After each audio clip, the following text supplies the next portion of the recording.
اسلامی آواز السلام علیکم ورحمۃ اللہ وبرکاتہ۔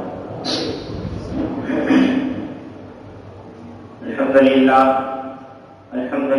رب العالمین والعاقبۃ للمتقین والصلاۃ والسلام علی من کان نبیہ وآدم بین الماء والطین وعلی آلہ واصحابہ الطیبین الطاہرین، اما بعد اعوذ باللہ من الشیطان الرجیم، بسم اللہ الرحمن الرحیم۔ فلما فصلت العیر قال ابوہم انی لا اجد ریح یوسف لولا تفقدون۔ آمنت باللہ صدق اللہ المولانا العظیم وصدق رسولہ النبی الامین الکریم ونحن علی ذلک لمن الشاہدین والشاکرین والذاکرین والحمد للہ رب العالمین۔ واسع اعظم بمدے بے سروسا و مددے قبلہ دی مددے کعبہ دی ما مددے بگیدہ بے بلا مختار کشتی ظریفہ نے شکستارات کشتی بحقے خاجر عثمان ہارو مدد کن یا معین الدین چشتی۔ آئیے سب سے پہلے ہم اور آپ مل کر اپنے اور ساری کائنات کے مرکز عقیدت انیس سے بے کسات چار اساس رتبندہ فخر رسولہ سیاہ گامکہ سرور سجا احمد مشتبہ روحی فداہ جناب محمد رسول اللہ ارواحنا فداہ صلی اللہ علیہ وسلم کی بارگاہ بےکس پناہ میں اپنی غلامی کا ثبوت دیں، بآواز بلند یہ درود نشاور کریں اور پڑھیں اللہم صلی علی سیدنا شفیعنا حبیبنا مولانا محمد وعلیہ وسلم، صلاۃ و سلام علیک یا رسول اللہ وسلم علیک یا نبی اللہ صلی اللہ علیہ وسلم۔ واقعہ جودو کرم ہے شہ بتا تیرا، نہیں سنتا ہی نہیں مانگنے والا تیرا۔ حضرات،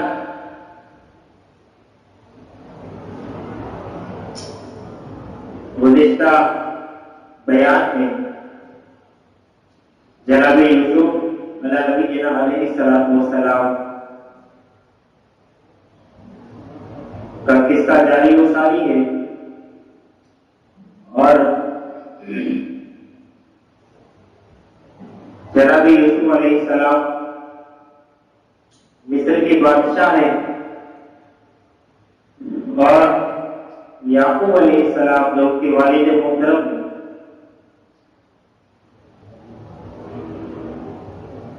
ان کے پاس جب یوسف علیہ السلام نے بنیامین کو اپنے پاس رکھ لیا، 10 بھائی نے آ کر کے یعقوب علیہ السلام کے بارگاہ میں یہ گزارش پیش کی کہ ایسا واقعہ ہوا ہے جو گزشتہ جمعہ آپ نے سن لیا۔ اب یعقوب علیہ السلام نے جو ارشاد فرمایا کہ دونوں اللہ تمہاری مدد کرے گا اور رب کی رحمت سے نا امید نہیں ہونا چاہیے، تم تلاش کرو، اور میں وہ دیکھ رہا ہوں وقت قریب ہے کہ بنیامین بھی تمہیں مل جائے گا اور میرا یوسف بھی تمہیں مل جائے گا۔ اب وہ 10 بھائی نے جو آپ نے سن لیا دربار مصر میں وزیر مصر کے سامنے، اور پھر یہ ہوا کہ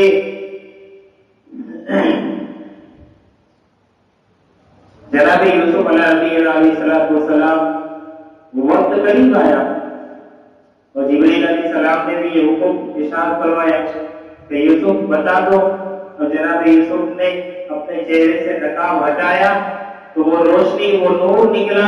اور یوسف علیہ السلام کا اثر وہ 10 بھائیوں جو ابھی تک ان سے پوشیدہ تھا، اب تک وہ نہیں دیکھ پائے تھے، وہ جو ہے کہ ان کے سامنے ظاہر ہو گیا، اور یہ زبان 10 بھائی پکار اٹھے کہ تم ہی یوسف علیہ السلام تو نہیں،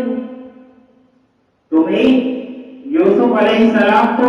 نہیں ہو۔ جب یہ بات ہوئی تو جناب یوسف علیہ السلام نے پھر ارشاد فرمایا کہا ہاں میں ہی یوسف ہوں اور یہ میرا بھائی بنیامین ہے۔ اور پھر جب 10 بھائی نے یہ سنا کہ یوسف علیہ السلام اب یوسف علیہ السلام کی بارگاہ میں وہ معافی مانگنے لگے، آہوازاری کرنے لگے، اور جو آپ نے وہ کرتے کے تعلق سے بھی سن لیا تھا کہ یوسف علیہ السلام نے کرتا بھیجا، لیکن یہاں پر 2-3 باتیں اور بھی عرض کرنی ہے کہ یوسف علیہ السلام کو جب 10 بھائیوں نے پتا چل گیا کہ یہ عزیز مصر کوئی اور نہیں ہے بلکہ یہ تو یوسف علیہ السلام ہے، یہ تو یوسف علیہ السلام ہے، تو 10 بھائی بڑے شرمندہ ہوئے، وہ پرانی ساری باتیں یاد آ گئی۔ اب آپ ذرا سوچیں، ایک بندہ ہے جن کی وجہ سے یہ مطلب کہ ظلم ہوا اور یہ تکلیفیں یہ آزمائشیں ہوئی، لیکن کی وجہ سے 10 بھائیوں کی وجہ سے یوسف علیہ السلام کنویں میں رہے، مصر کے بازار میں ٹکے، 12 سال تک آپ جیل میں رہے، قید میں رہے۔ اب اتنی ساری مشقتیں کے باوجود تقریباً 80 سال کا عرصہ بیت چکا ہے، اور بعض روایت کے مطابق یوسف علیہ السلام کی عمر تقریباً 130 سال کی ہو چکی، کتنی 130 سال، ذرا سوچیں، اور اتنی سال اتنا لمبا عرصہ بیت گیا۔ اب 10 بھائی کو جب پتا چلا کہ یہ یوسف ہے اور یوسف تو باحیات ہے، ابھی زندہ ہے، وہ مصر کے بادشاہ ہے، جب یہ پتا چلا 10 بھائی سے بڑے شرمندہ ہوئے، اور جب بڑے نادم ہوئے جناب یوسف کی بارگاہ میں جو ہے کہ التجا کرنے لگے، معافیاں طلب کرنے لگے، اور جناب یوسف علیہ السلام نے جب معافی مانگی، جناب یوسف علیہ السلام نے کہا میں نے پچھلے تمام تمہارے خطا غلطیوں کو معاف کر دیا اور میرے بھی معاف کر دیا، اللہ رب العزت نے تمہاری خطاؤں کو بھی معاف کر دیا۔ یہ نبی کی شان ہوتی ہے، یہ انبیاء کی شان ہوتی ہے۔ غلطی چاہے کتنی بھی بڑی ہو، گناہ چاہے کتنا بھی بڑا ہو، اب ذرا سوچیے 10 بھائی انہوں نے ایک نادانی میں غلطی کی اور ان کو پتا نہیں تھا یوسف علیہ السلام کی شان کیا ہے، یوسف علیہ السلام کا مقام و مرتبہ کیا ہے، ذرا سوچیں۔ لیکن اب اتنی بڑی غلطی ہو گئی، لیکن پھر بھی یوسف علیہ السلام کہہ رہے ہیں کہ تم نے نادانی میں غلطی کی ہے اور تمہیں پتا نہیں تھا یوسف کا مقام اور یوسف کا مرتبہ کیا ہے، اور اب جو ہے کہ میں تمہاری پچھلی ساری غلطیوں کو خطاؤں کو معاف کرتا ہوں۔ بلکہ یوسف علیہ السلام نے کہا آج معافی مانگنے کا دن نہیں ہے، بلکہ آج کا دن تو خوشیاں منانے کا ہے، معافی تقسیم کرنے کا دن ہے، میں نے پچھلی ساری تمہاری غلطیوں کو معاف کر دیا۔ اب یوسف علیہ السلام نے ساری غلطیوں کو معاف کر دیا، اور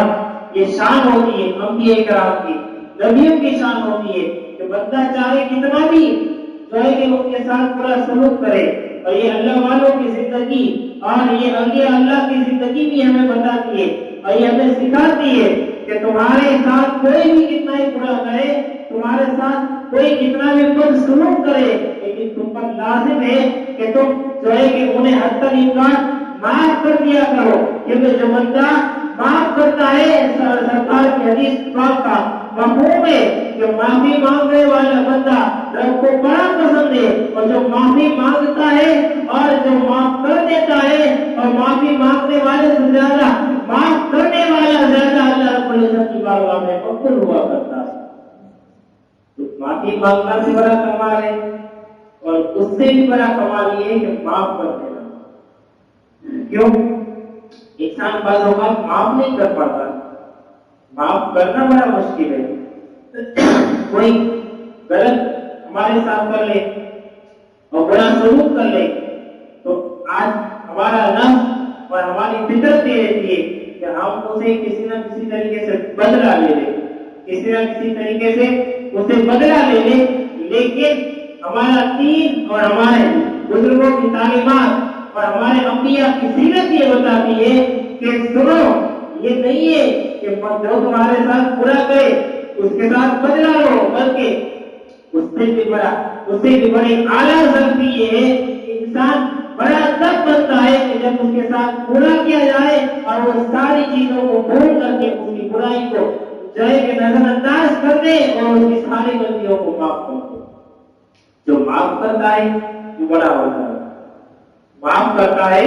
وہ بڑا ہوتا ہے. اور ہمارے نبی کی سیرت بھی یہ بتاتی ہے. ہمارے نبی کی سیرت بھی یہ بتاتی ہے. آپ تاریخ اسلام اٹھا کر کے پڑھے, مصطفیٰ جان رحمت کی زندگی اٹھا کر کے پڑھے. 23 سال تک جو ہے کہ جنہوں نے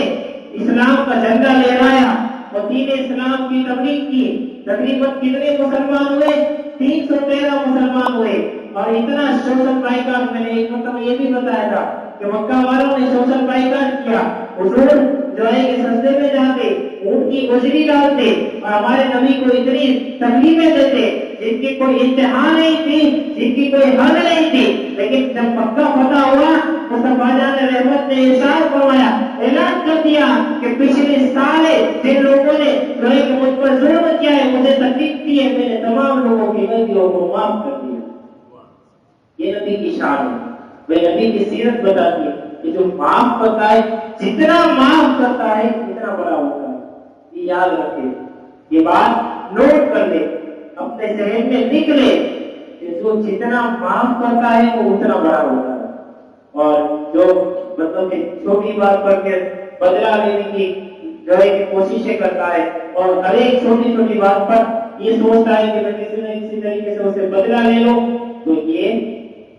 غلط ہے. یہ بالکل غلط ہے. اور شب برات کی رات بھی آ رہی, شب برات کی رات بھی آ رہی. اس میں سب سے بڑی چیز یہی ہے کہ تمہارا جو دشمن ہے اور تمہارے ساتھ جس نے برا کیا, اس کی جو ہے کہ اس کی تمام جو ہے کہ غلطیوں کو معاف کر دو. اور جب تمام غلطیوں کو معاف کر کے سینے کے اندر سے کینہ نکال کر کے سینے کو مصطفیٰ کی محبت کا مدینہ بناؤ گے اور اللہ رب العزت کی بارگاہ میں جب اس رات کو دعا کرو گے, اللہ ساری دعا قبول کر پائے گا. لیکن شرط یہ ہے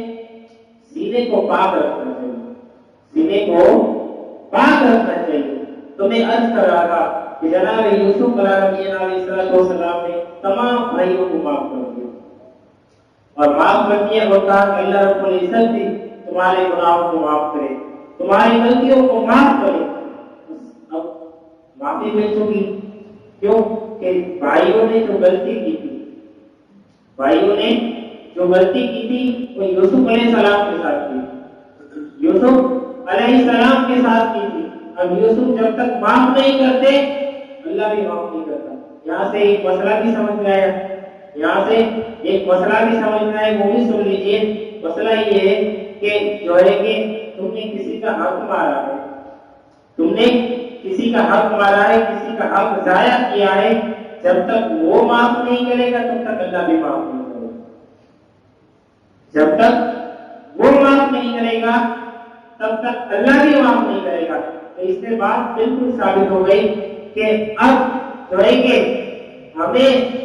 اللہ رب العزت بات کو برا کر لیتے ہیں, لوگوں کا مال قسم کر جاتے ہیں, لوگوں کے ساتھ برا کرتے ہیں, پھر اللہ کی بارگاہ میں آتے, اللہ کی بارگاہ میں آتے, اللہ کی بارگاہ میں آنا چاہیے, توبہ کرنی چاہیے اپنی غلطی. لیکن شرط یہ ہے کہ جب تک وہ معاف نہ کرے تب تک اللہ بھی معاف نہیں کرتا, تب تک اللہ بھی معاف نہیں کرتا. جب وہ معاف کر دے گا تو پھر اللہ کی بارگاہ میں توبہ کریں گے تو اللہ پھر گناہوں کو معاف کر دے گا, غلطیوں کو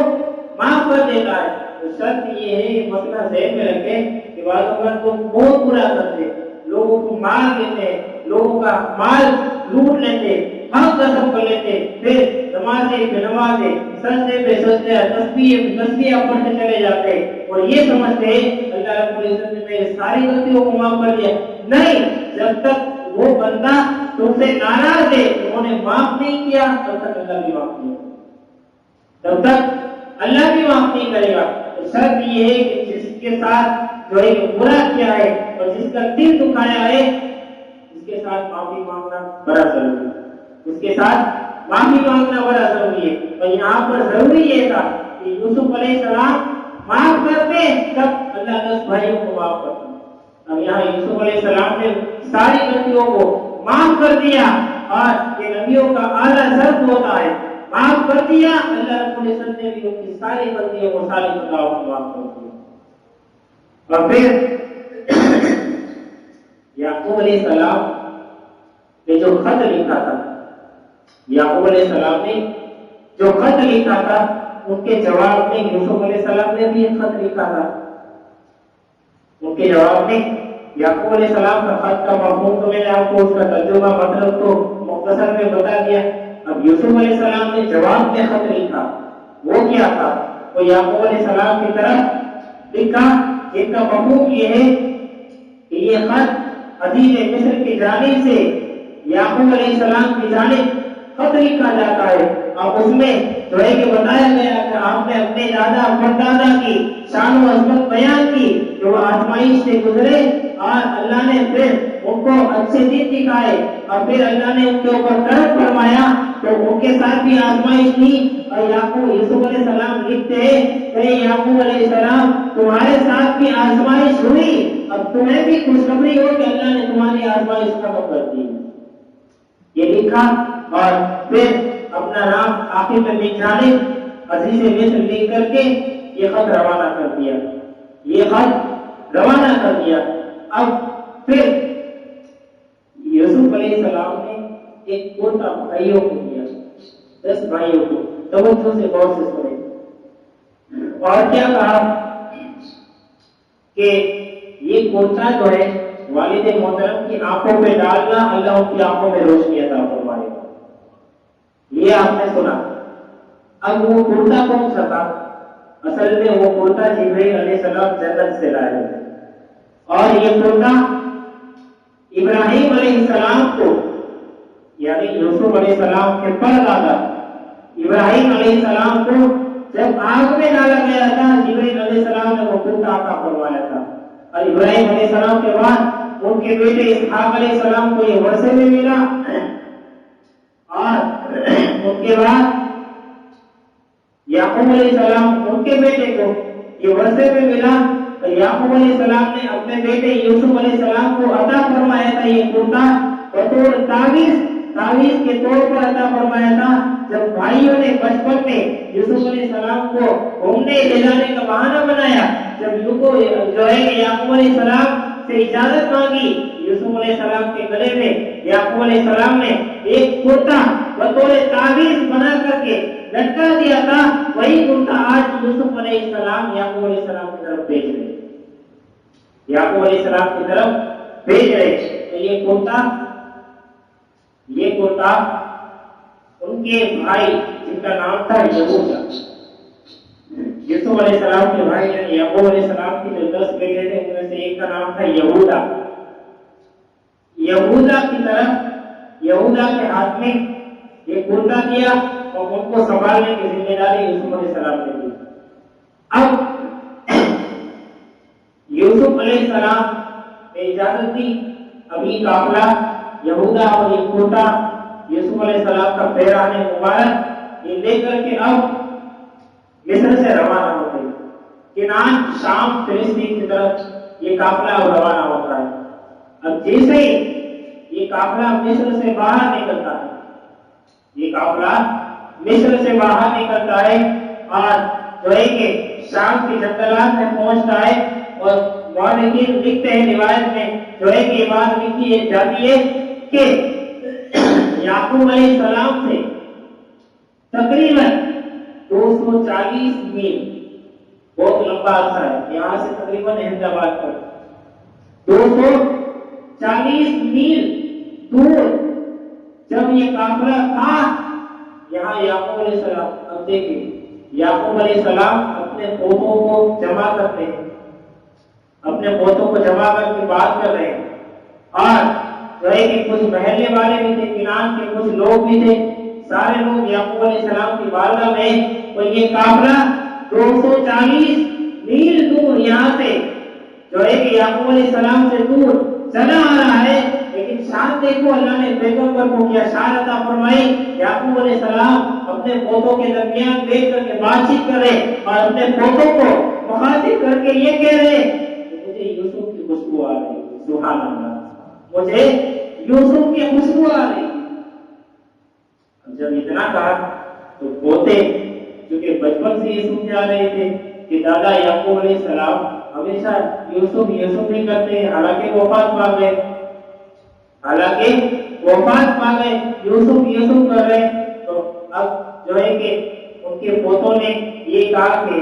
آپ ہمیشہ یوسف یوسف کرتے ہیں، آپ کا ذہن آپ کی زبان پہ یوسف یوسف جاری رہتا ہے، اب آپ کے پورا ذہن یوسف کی طرف اتنا مائل ہو گیا، آپ یوسف کی محبت میں اتنے جو ہے کہ غرق ہو گئے کہ آپ کو خوشبو بھی یوسف کی آ رہی ہے، خوشبو بھی یوسف کی آ رہی ہے، اور جو ہے کہ یعقوب علیہ السلام نے کہا نہیں، قرآن یہ کہتا ہے کہ نہیں، میں جو کہہ رہا ہوں وہ بالکل سچ ہے، اگر تم نہ کہو کہ میں سکیا گیا ہوں۔ سکیا یعنی کہ سکیا 60 کے بعد جب بڑے لوگ جو ہوتے ہیں ان کی عقل تھوڑی کم پڑ جاتی ہے، 60 کی عمر کے بعد بندہ سکیا جاتا ہے، یعنی عقل کم ہو جاتی ہے، اور جن کی زیادہ لمبی عمر ہے جب وہ پہنچتے ہیں تو پھر یہ جو ہے کہ ان کو ان کے بچپن کی طرف لوٹا دیا جاتا ہے۔ تو 60 کے بعد عقلیں زیادہ تر سکیا جاتی ہے، اور یہ ثابت بھی ہوتا ہے، بوڑھا جب ہوتا ہے ان کی عقل نوجوان کے مقابل بہت کم ہوتی ہے، تجربہ زیادہ ہوتا ہے، عقل بہت کم ہوتی ہے۔ تو اب جو ہے کہ یعقوب علیہ السلام نے کہا کہ تم یہ سمجھ رہے ہو کہ میں سکیا گیا ہوں، میں پاگل ہوں، اعلیٰ حضرت نے یہ لکھا ہے ترجمہ کثر ایمان میں، تم یہ سمجھتے ہو، لیکن سنو، بلکہ یہ صحیح ہے کہ مجھے یوسف علیہ السلام کی خوشبو آ رہی ہے، مجھے یوسف کی خوشبو آ رہی ہے۔ اب جب یوسف کی خوشبو کی بات آئی تو جو ہے کہ بہتوں نے انکار کیا، کہا کہ آپ ہمیشہ یوسف یوسف نہیں کرتے ہیں، حالانکہ اتنے سال کا عرصہ بھی گیا، ان کا کوئی اتا پتہ نہیں ہے۔ اب جو ہے کہ یہی باتیں ہو رہی تھی، اب اللہ رب العزت نے نبیوں کو یہ ساری چیزوں سے دور رکھا ہے، نسیان، بھولنے کی بیماری، نبی کی عمر چاہے کتنی بھی بڑی ہو جائے، لمبی ہو جائے، لیکن اللہ ان کو بھولنے کی بیماری سے دور رکھتا ہے۔ بھولنے کی بعض اوقات 60 کے بعد نسیان کی بیماری لگ جاتی ہے، یعنی بھولنے کی بیماری زیادہ لگ جاتی ہے، ہمارا تجربہ ہے 60-70 کی عمر کے بعد بندہ جب زیادہ تر بھولنے لگتا ہے، وہ 1 گھنٹے پہلے کی بات بھی 1 گھنٹے کے بعد بھول جاتا ہے، ان کو صحیح طریقے سے یاد نہیں رکھتا، لیکن اللہ نے نبیوں کو اس ساری چیزوں سے دور رکھا ہے۔ اب یہ باتیں چلی رہی تھی، اچانک قافلہ جو ہے کہ وہ جو مصر کا جو قافلہ تھا روانہ ہوا تھا، وہ یعقوب علیہ السلام کی بارگاہ میں پہنچتا ہے، اور جیسے یعقوب علیہ السلام کی بارگاہ میں پہنچا اور پہنچ کر کے ان کے بیٹے یہودا نے یہ جو ہے کہ یوسف علیہ السلام کا پیرہن مبارک یعقوب علیہ السلام کی آنکھ کے اوپر جیسے ہی ڈالا، یعقوب علیہ السلام یہ ساری بلائیں لوٹ آئی، اللہ نے یعقوب علیہ السلام کی آنکھوں میں روشنی عطا فرمائی، اللہ نے یعقوب علیہ السلام کی آنکھوں میں روشنی عطا فرمائی۔ اب یعقوب علیہ السلام کی آنکھوں میں روشنی آ گئی، لیکن یہاں پر ایک بات یہ بھی ثابت ہو گئی، یہاں پر ایک بات یہ بھی ثابت ہوتی ہے کہ نبیوں سے نسبت رکھنے والی جو چیز ہوتی ہے تبرکات، جن کا ہم ادب کرتے ہیں اور بندہ ان کے وسیلے سے دعا کرے یا ان کو تبرک کے طور پر استعمال کرے، چاہے بیماری ہو کوئی بھی ہو، اللہ رب العزت نبیوں سے نسبت رکھنے والے سے چیزوں سے اللہ رب العزت ان کی دعائیں بھی قبول فرماتا ہے، انہیں شفا بھی عطا فرماتا ہے، انہیں شفا بھی عطا فرماتا ہے۔ یہ بات بھی ہمیں یہاں سیکھنے کو کہ یوسف علیہ السلام کا پیرہن مبارک اور یعقوب علیہ السلام کی آنکھوں میں روشنی، یہ قرآن کہہ رہا ہے، یہ قرآن کہہ رہا ہے۔ اس کی وجہ کیا ہے؟ اس کی وجہ یہ ہے کہ یوسف علیہ السلام کا پیرہن مبارک اور یعقوب علیہ السلام کے پیرہن مبارک، یعنی کہ یوسف علیہ السلام کو اس سے نسبت ہو چکی تھی، یعنی کہ اتنے سال تک وہ یوسف علیہ السلام کے ساتھ رہا، اب یوسف علیہ السلام سے اسے نسبت ہو چکی تھی، تو یہ جو ہے کہ یہ بھی ایک تبرک کے طور پر استعمال جو ہے کہ کرنے لگے کرتا، اور یہ اس کرتے کے اندر بھی یہ برکت، یہ کمال ہو گیا۔ تو اس کے بعد یہ سیکھنے کو ملی کہ نبیوں سے نسبت رکھنے والی چیزوں میں اللہ نے وہ کمال رکھا ہے، تو اللہ نے نبیوں کے اندر کیا کمال رکھا ہے؟ اللہ نے نبیوں کے اندر کیا کمال رکھا ہوگا. اب یعقوب علیہ السلام کی آنکھوں میں روشنی آئی، وہ سارا واقعہ ان کے بیٹوں نے یعقوب علیہ السلام کی بارگاہ میں پیش کیا. تب کہا میرا یوسف کس حال میں؟ کہا کہ آپ کا یوسف جو ہے کہ مصر کے بادشاہ ہیں، وہ تو عزیز مصر بنے. اور ساری باتیں المختصر میں یہ ساری باتیں سارے واقعات بیان کیے، ساری چیزیں بیان کی. فوراً یعقوب علیہ السلام نے جو خط پہلے بھیجا تھا وہ خط نکالا اور اپنے بیٹوں سے کہا کہ میں نے نہیں کہا تھا کہ یہ خط کے اندر جو رائٹنگ جو لکھی ہوئی ہے کسی عام انسان کی نہیں ہے بلکہ نبی کی رائٹنگ ہے. نبی کا یہ بھی یعقوب علیہ السلام کو پتا ہے، یہ بھی یعقوب علیہ السلام کو پتا ہے. اب ہوتا یہ سیدنا شفیع نازل اب ہوتا یہ کہ یعقوب علیہ السلام اور ان کے تمام جو ہے کہ خاندان والے، یعنی کہ یعقوب علیہ السلام کے ساتھ یعقوب علیہ السلام کی ایک بیوی یا ایک روایت کے مطابق ان کی موسی جن کا نام تھا لیا، اور